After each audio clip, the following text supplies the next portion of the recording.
விஜய் அவர்களுக்கு வரக்கூடிய செல்வாக்குங்கிறது மக்கள் கூட்டம்ங்கிறது வேற. அவருடைய கிட்டத்தட்ட நாளுக்கு நாள் அவருடைய ஓட் பேங்க் இன்க்ரீஸ் ஆகிட்டே இருக்கு. கரெக்ட், நாளுக்கு நாள் ஓட்டு பேங்க் இன்க்ரீஸ் ஆகுது, அது ஓகே, வாஸ்தவம் தான். ஆனால் திமுகவில் இருக்கிறவங்க எல்லாம் புனிதர்கள், எல்லாருமே மகாத்மா காந்தி கிட்டேருந்து டைரெக்டாக வந்தவங்க அப்படின்னு நான் சொன்னேன்னா சிரிப்பாங்க. நான் என்னோட ஒரு பத்திரிகையாளர்னா என்னோட வேலை கண்ணாடி மாதிரி யார் யார் என்னன்றது பிரதிபலிக்கும், அவ்வளோதான். அந்தந்த கட்சி சார்பில் இருக்கிறவங்க சொல்லிக்குவாங்க, நாங்கள் சூப்பரு, நாங்கள் புனிதருன்னு.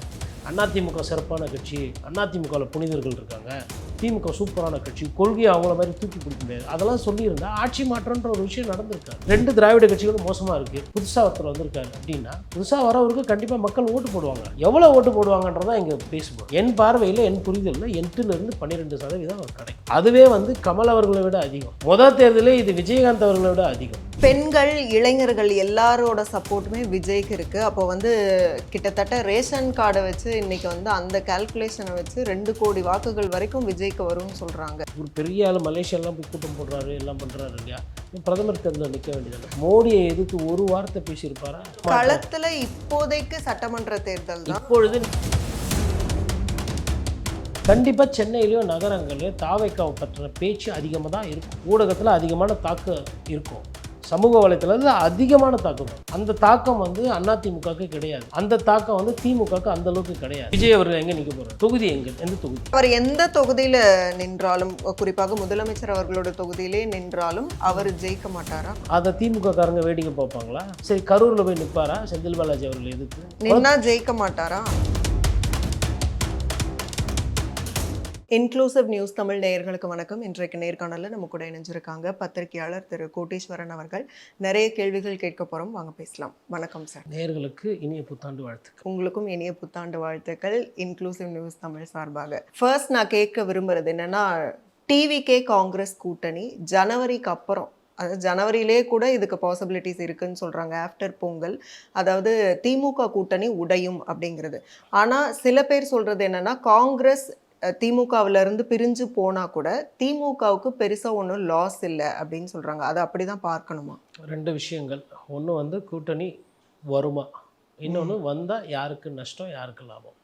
அப்போ கூட்டணி வர்றதுக்கு உண்டான வாய்ப்புகள்ன்றது ரொம்ப குறைவாக தான் நான் பார்க்குறேன். என்ன காரணம்னு பார்த்திங்கன்னா, தமிழகத்தில் இருக்கக்கூடிய காங்கிரஸ் தலைவர்களுக்கு நிதர்சனமான உண்மை தெரியும். அதாவது திமுக அல்லாத ஒரு கூட்டணி அவங்க உருவெடுக்கிறாங்க, இல்லை ஒரு 3வது கூட்டணி, அதாவது காங்கிரஸும் தாவைக்காவும் சேர்ந்து வருதுன்னா அவர்களால் பெரிய அளவில் ஒரு வெற்றியை நோக்கி பயணம் செய்ய முடியாது. இப்போது ஒரு உதாரணத்துக்கு, இப்போ காங்கிரஸ் இருக்காங்க, டிவிகே இருக்காங்க, இல்லை நாளைக்கு ஓபிஎஸ் போன்றவங்க எல்லாம் சேர்ந்து 3வது அணின்னு ஒன்று நீங்கள் அமைக்கும்போது, தமிழக அரசியத்தில் அந்த 3வது அணி என்பது ஒரு பெரிய ஒரு அரசியலை புரட்டி போட்டது கிடையாது. இந்த 3வது அணி என்பது வெற்றி தோல்வியை முதல் அணிக்கும் 2வது அணிக்கும் மாற்றும். 3வது அணி தான் முதல் அப்படி வருதுன்றது கிடையாது. அந்த 3ஆவதா வரக்கூடிய கட்சி இதுவரைக்கும் இருந்தது வேற, இப்போ சீமான் அவர்கள் வரைக்கும் இருக்கிறது வேற. ஆனால் விஜய் அவர்களுக்கு வரக்கூடிய செல்வாக்குங்கிறது மக்கள் கூட்டம்ங்கிறது வேற. அவருடைய கிட்டத்தட்ட நாளுக்கு நாள் அவருடைய ஓட் பேங்க் இன்க்ரீஸ் ஆகிட்டே இருக்கு அப்படின்னு தான் எல்லாரும் சொல்றதை நம்ம கேட்க முடியுது. நாளுக்கு நாள் ஓட்டு பேங்க் இன்க்ரீஸ் ஆகுது, அது ஓகே, வாஸ்தவம் தான். ஆனால் முதலமைச்சராக விஜய் ஆகணும்னா 120 சட்டமன்ற உறுப்பினர்கள் வேணும். அங்கே அந்த கட்சிக்கு அவ்வளோ இன்ஃப்ராஸ்ட்ரக்சர் இருக்கானா? இல்லை. நீங்கள் எம்ஜிஆர் அவர்களே பார்க்குறீங்க. ஸோ எம்ஜிஆர் அவர்கள் கிட்டத்தட்ட அது 60 வருஷத்துக்கு முன்னாடி நடந்த ஒரு ஃபினாமினா. அது ஏன் நான் ஃபினாமினா சொல்கிறேன் அப்படின்னா, ஒரு ரேரஸ்ட் ஆஃப் ரேர் கேஸ்.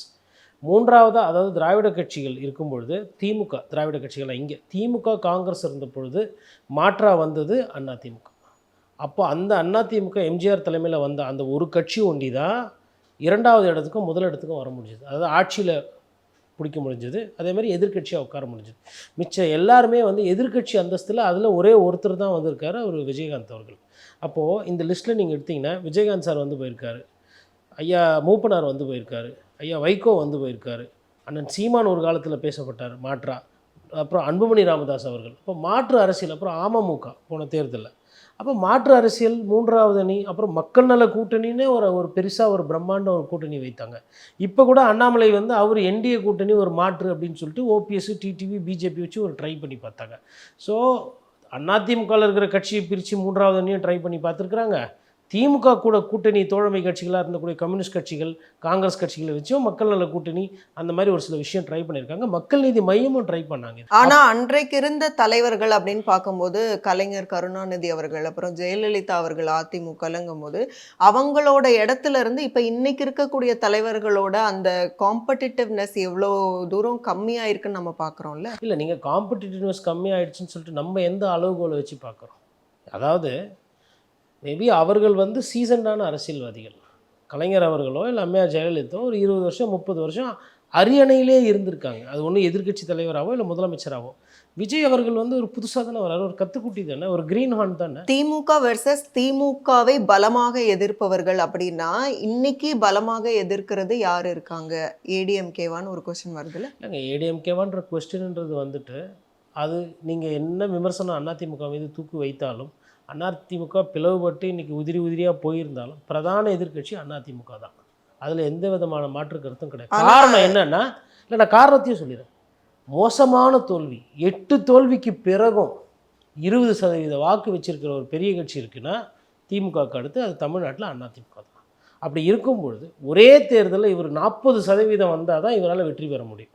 இல்லை குறைந்தபட்சம் ஒரு பன்முனை போட்டி இருக்குது, 4 முனை போட்டி இருக்குன்னா கூட 35% வேணும்.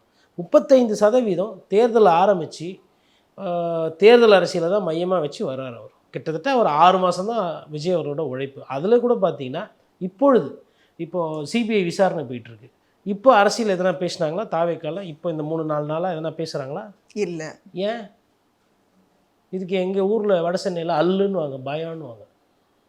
யார் ஜெயிலுக்கு போவா, யார் வெளியில் போவா, கட்சி என்ன, இந்த பயத்தினால தான் அவங்க வந்து அமைதியாக இருக்காங்க. இப்படி பயந்துக்கிட்டுலாம் அரசியல் பண்ண முடியாது. ஒன்று. இரண்டாவது, அந்த கட்சியில் கத்துக்குட்டி நிறைய இருந்த காரணத்தினால தான் கரூர் மாதிரி ஒரு துயர சம்பவம் நடந்தது. அவங்கள நான் திரும்ப இதை நான் பதிவு பண்ணிகிட்ருக்கேன். என்னென்னா, அந்த கூட்டம், அந்த இளைஞர்கள் பட்டாளத்தை வைத்து அதை ஒன்றிய முதலீட்டாகவும் மூலதனமாகவும் வைத்துக்கொண்டு மக்கள் சார்ந்த அரசியல் எதுவுமே பண்ணாமல் திமுக தீய சக்தின்றது ஒருத்தர் இல்லை, இதற்கு முன்னாடி 7-8 பேர் சொல்லியிருக்கிறாங்க. 7-8 கட்சிகள் சொல்லியிருக்காங்க. வந்த கட்சி, போன கட்சி, ஆண்ட கட்சி, அழிஞ்ச கட்சி எல்லாமே சொன்னது திமுக தீய சக்தி. அந்த வார்த்தை ஒரு சில நேரத்தில் எடுபட்டு வெற்றி அரசியல் பண்ணியிருக்கிறாங்க. அந்த வார்த்தை ஒரு சில நேரத்தில் வந்து தோல்வியாகி அந்த கட்சி காணாமல் போயிருக்கு. திமுகவில் இருக்கிறவங்க எல்லாம் புனிதர்கள், எல்லாருமே வந்து மகாத்மா காந்தி கிட்டேருந்து டைரெக்டாக வந்தவங்க அப்படின்னு நான் சொன்னேன்னா சிரிப்பாங்க. நான் வந்து என்னோட ஒரு பத்திரிகையாளர்னா என்னோட வேலை வந்து கண்ணாடி மாதிரி யார் யார் என்னன்றது பிரதிபலிக்கணும், அவ்வளோதான். அந்தந்த கட்சி சார்பில் இருக்கிறவங்க சொல்லிக்குவாங்க நாங்கள் சூப்பரு, நாங்கள் புனிதருன்னு. அதிமுக சிறப்பான கட்சி, அதிமுகவில் புனிதர்கள் இருக்காங்க, திமுக சூப்பரான கட்சி, கொள்கையை அவங்கள மாதிரி தூக்கி பிடிக்க முடியாது, அதெல்லாம் சொல்லியிருந்தால் ஆட்சி மாற்றன்ற ஒரு விஷயம் நடந்திருக்காரு. சரி, 2 திராவிட கட்சிகளும் மோசமாக இருக்குது, புதுசாக ஒருத்தர் வந்திருக்காரு அப்படின்னா புதுசாக வரவருக்கு கண்டிப்பாக மக்கள் ஓட்டு போடுவாங்க. எவ்வளோ ஓட்டு போடுவாங்கன்றதான் இங்கே பேசுபொருள். என் பார்வையில், என் புரிதலில் 8-12% அவர் கிடைக்கும். அதுவே வந்து கமல் அவர்களை விட அதிகம். முதல் தேர்தலே இது விஜயகாந்த் அவர்களை விட அதிகம். பெண்கள், இளைஞர்கள் எல்லாரோட சப்போர்ட்டுமே விஜய்க்கு இருக்கு. அப்போ வந்து கிட்டத்தட்ட ரேஷன் கார்டை வச்சு இன்னைக்கு வந்து அந்த கால்குலேஷனை வச்சு 2 கோடி வாக்குகள் வரைக்கும் விஜய்க்கு வரும்னு சொல்றாங்க. வீட்டுக்கு ஒருத்தர் ஓட் பண்ணா கூட விஜய் ஜெயிச்சிடலான்னு சொல்றாங்க. அந்த கால்குலேஷன்ல நீங்க உடன்படலையா? விஜய் வந்து ஈரோடு கிழக்கு தேர்தல் நடந்ததில்ல, அப்பவும் அதே விஜய் தான். அப்பவும் ரேஷன் கார்டு இருந்தது, அப்பவும் வீட்டுக்கு 2 பேர் இருந்திருப்பாங்க. நான் சொல்கிறது 1 வருஷம் 1.25 வருஷத்துக்கு முன்னாடியா நிற்கல. அவ்வளோ தைரியம் இருக்குல்ல. இப்போ இவ்வளோ சொல்கிறோம்ல, ரேஷன் கார்டு கணக்கு பிரகாரம் வீட்டுக்கு 2 வீடு இருக்குது, 2 ஓட்டு இருக்குது எங்களுக்கு ஒரு வீட்டு. ஈரோடு கிழக்குல வந்து அவருக்கு வந்து தைரியம் இல்லை, நிக்கல, அவருக்கு வந்து ஓட் கிடைக்கும்னு அவர் நம்பல, நிக்கலன்னு சொன்னா. ஆனா இந்த இதுல எல்லாமே 234லயும் கேண்டிடேட் போட போறாங்கல்ல. 234ல் கேண்டிடேட் போடணும். கேண்டிடேட்டுக்குன்னு ஒரு வசீகரம் இருக்கணும், கேண்டிடேட்டுக்குன்னு ஒரு தெம்பு இருக்கணும். ஒரு ஓப்பனாக சொல்கிறாங்க, 15 கோடியிலேருந்து 20 கோடி காசை கொள்ளையடிச்சு கொட்டி வச்சிருக்கிறாங்க திராவிட கட்சிகள். கொள்கையை பேசுறதுக்கும் ஆள் இருக்கு. அதுக்கு தான் விஜய் சொல்றாரு, எல்லா இடத்துலயும் விஜயோடைய முகம் தான். மதுரை கிழக்குல பட்டநாமம் வரும் எல்லாருக்கும். நான் தான் சொல்றேன்ல, பட்டநாமம் வரும். அவங்க கேட்டா உள்ளாட்சி தேர்தல்கள்ல நாங்க வந்து ஜெயிச்சிருக்கோங்கிற. உள்ளாட்சி தேர்தலில் ஜெயிச்சதுக்கு காரணம் அந்தந்த வேட்பாளர். உள்ளாட்சி தேர்தலுடைய கணக்கே வேற. உள்ளாட்சி தேர்தலில் வந்துட்டு ஒரு 1000 ஓட்டு 2000 ஓட்டு அந்த ஊரில் செல்வாக்கு இருப்பாங்க. ஒரு ஆண்டனி அண்ணன் இருப்பார், ஒரு ரஹீம் பாய் இருப்பார், ஒரு முத்தண்ணன் இருப்பார். அவங்க என்ன சொல்கிறாங்களோ அங்கே அந்த ஓட்டு அப்படியே பாக்கெட்டாக விழும். அது வந்து அவங்களோட ஓட்டு. விஜய்க்காக விழுந்தது இல்லையா? விஜய்க்காகலாம் விழுறதுன்றது கிடையாது. விஜய் எங்கெங்க அரசியல். சரி, நான் என்ன சொல்கிறேன்னா, இப்போ சிஎம் பதவிக்கு வராருல்ல, ஏன் பிரதமர் தேர்தல் இப்போ தானே போச்சு, ஒரு பெரிய ஆள் மலேசியாலாம் போய் கூட்டம் போடுறாரு எல்லாம் பண்ணுறாரு இல்லையா, ஏன் பிரதமர் தேர்தலில் நிற்க வேண்டியதானே? மோடியை எதிர்த்து ஒரு வார்த்தை பேசியிருப்பாரா இதுவரையிலும்? என்ன மாற்றம்? களத்துல இப்போதைக்கு சட்டமன்ற தேர்தல் தான், இப்பொழுது அவங்க நீங்கள் எதில் களத்துல வந்தீங்க? இல்ல. இப்போ நீங்கள் எதில் வந்தீங்க? வண்டியில் வந்தீங்களா? ம். அந்த வண்டி எதில் ஓடுது? பெட்ரோல் டீசல் ஓடுது. அதுக்கு வரி இருக்கா இல்லையா? அதீத வரி இருக்கா இல்லையா? இருக்கு. இதுக்கு யார் காரணம்? Central விஜய் சார் வண்டி என்ன தண்ணியில் ஓடுதா, ஹைட்ரஜனில் ஓடுதா? வரி இல்லையா? அப்போ வரிச்சுமைனா என்னென்னு தெரியாது. அப்போ நான் எப்படி புரிஞ்சுக்கிட்டா பிரதமர் மோடி அவர்களை பற்றி பேசுறதுக்கு பயம் இருக்குது அப்படின்னு எடுத்துக்கிட்டோமா? இல்லை சிபிஐயில் வந்து ஒரு அரெஸ்ட்டு ஆவாரோ இல்லையோ, நான் எப்படி சட்டம் படித்த மாணவனாக நான் சொல்கிறேன், அவர் கைது செய்திருக்கணும். இங்கே இருக்கக்கூடிய திமுக அரசுக்கு பயம், இங்கே இருக்கக்கூடிய அண்ணா திமுகவுக்கு அவரை பற்றி பேசினா ஒருவேளை நம்ம கூட்டணி வந்துட போகிற ஒரு தயக்கம், பிஜேபி தொடர்றதுக்கு யோசிக்குது. இது எதுக்கு, இது எப்போனா யூஸ் ஆகும்? அப்படின்னா விஜய்க்கு ஒரு மாஸ் இருக்கு தானே? விஜய்க்கு மாசு இல்லை, பயன்றது வேறு, மாசுன்றது வேறு. அது மாசு இருக்கா இல்லைன்றது மக்கள் ஓட்டில் காட்டிடுவாங்க. 2031 தேர்தல் விஜய்க்கு வந்து வரும். விஜய்க்கு மாசு இருக்குது, அது இருக்குது, மங்காத்தா படம் மாதிரி கூட்டம் வராங்க, அதுக்குள்ளே நான் போகல. நான் பேசுகிறது வாக்கு அரசியல். வாக்கு அரசியல் என்பது மக்களை போய் வசீகரப்பட்டோ, மக்கள்கிட்ட நன்மதிப்பை பெற்று, மக்கள் பிரச்சனையை பெற்று போராட்டம் பண்ணி, அவர்கள் கூட தோளோக தோள் இருந்து தேர்தல் நேரத்தில் செலவு செய்து வாக்காளர்களை குஷிப்படுத்தி கொடுக்க வேண்டியதை கொடுத்து எவ்வளோ வேலை இருக்குது. அதில் ஸ்டேஜ் பை ஸ்டேஜாக இருக்குது. இவர் வந்து போய் மக்களை பார்க்குறதே ஒரு பெரிய சாதனையாக நினச்சிருக்கிறார். அரசியல் அதல்ல. மக்களோட நீங்கள் பழகணும். பெரிய பெரிய ஜாம்பவாலாம் தோற்றுருக்குறாங்க தேர்தலில், பெரிய பெரிய ஜாம்பவாலாம் தோற்றுருக்குறாங்க. தோக்கவே முடியாதுன்னு நினச்சாலாம் தோற்று போயிருக்கிறாங்க, டக்கர் அடிச்சிருக்கிறாங்க. அண்ணா வந்து சிக்கலில் இருந்திருக்கிறார் தேர்தலில், காமராஜர் சிக்கலில் இருந்திருக்கிறார், தோற்றுருக்கிறார். ஜெயலலிதா அவர்கள் தோற்றுருக்குறாங்க, ஸ்டாலின் தோற்றுருக்கிறார், கலைஞர் ஒண்டி தான் தோக்கலை. ஏன் தெரியுமா? கலைஞர் ஒரு விஷயம் சொன்னார், நம்மளால் பலன் பெற்றவங்க, நம்மளால் ஆதாயம் அடைந்தவர்கள் என்றைக்குமே நம்ம கூட தான் இருக்கிறாங்க, நம்ம நினைக்கக்கூடாது அரசியலில். யார் எப்போ வேணால் மாற்றி போடுவாங்க, யார் கதை எப்போ வேணால் அவனை, அந்த உண்மை தெரிந்த ஒரே காரணத்தினால அவர் தோக்கலை. எம்ஜிஆர் மேஜிஷியன், அவர் கதை வேறு, அதுதான் ஒரு மேஜிக். எம்ஜிஆரோட இவரை ஒப்பிட முடியாது. அது எம்ஜிஆர் வந்து ரஜினி சார் சொல்கிற மாதிரி அவர் வந்து ஒரு ஒரு டிஃப்ரெண்ட் கேரக்டர், டிஃப்ரெண்ட் ஃபினாமினன். அது வந்து ஒரு யுக புருஷர்ன்ற மாதிரி சொல்லுவார். Rarest of rare character. எம்ஜிஆரோடலாம் விஜயை கம்பேர் எதுக்கு பண்ணுறாங்க? பண்ணணும்? எதுக்கு பண்ணணும்? இவர் என்ன பண்ணியிருக்கிறாரு? அவருக்கும் மக்கள் செல்வாக்கு இருந்தது, இவருக்கும் மக்கள் செல்வாக்கு இருக்கு. மக்கள் செல்வாக்குன்றது வேற, சினிமா கவர்ச்சி என்பது வேற. நிறைய பேர் ஊடகத்தில் இந்த வேலை தான் நம்ம பண்ணிக்கிட்டு இருக்கோம். இல்லாத ஒரு கூட்டமா வராங்கன்னா அது மக்கள் மக்கள் செல்வாக்கு இல்லை. கூட்டம். மெஸ்ஸி வர சொல்லுங்க, நான் மெட்ராஸில் விஜய்க்கு என்ன கூட்டம் காட்டுதோ அதை விட அதிகமாக கூட்டம் நாங்கள் காட்டிக்கிறோம். மெஸ்ஸியுமே தேர்தலில் நின்னா அவருக்குமே இது ஜெயிக்கிறதுக்கான வாய்ப்பு இங்கே வரும். வந்து நிற்க முடியாதுல்ல மெஸ்ஸி.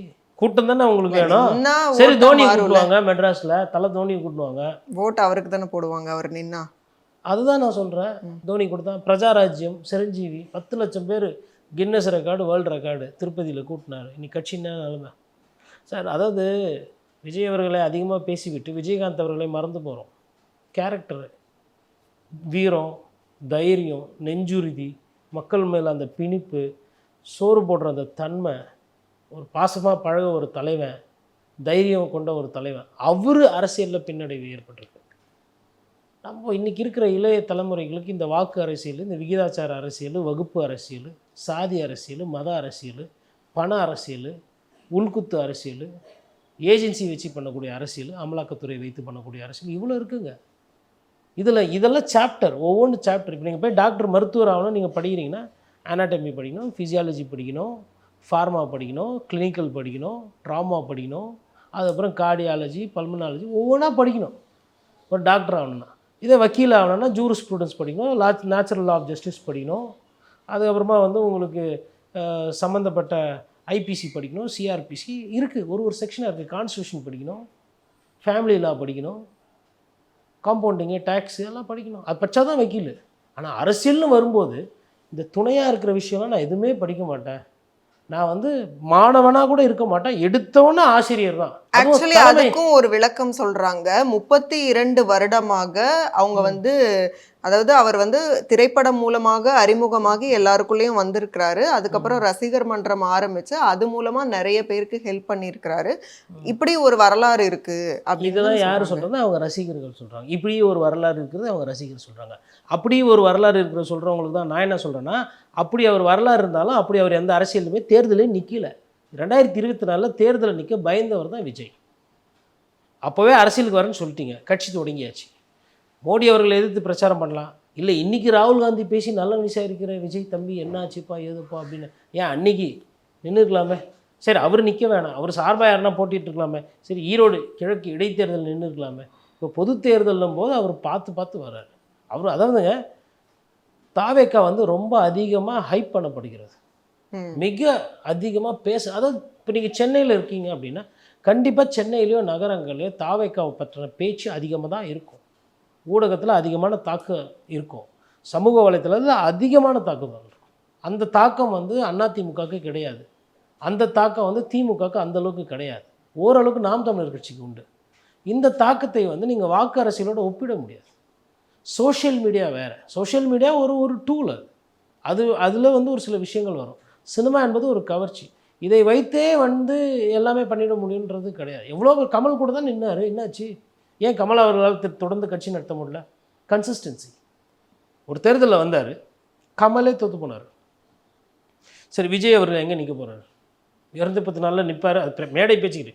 தொகுதி எந்த தொகுதி சொல்லுங்கள், எதனா ஐடியா இருக்கா? இன்னும் டிசைட் பண்ணலன்னு சொல்கிறாங்க. ஏன் டிசைட் பண்ணல? சிஎம் வேட்பாளர் இல்லை அவர், ஏன் டிசைட் பண்ணல?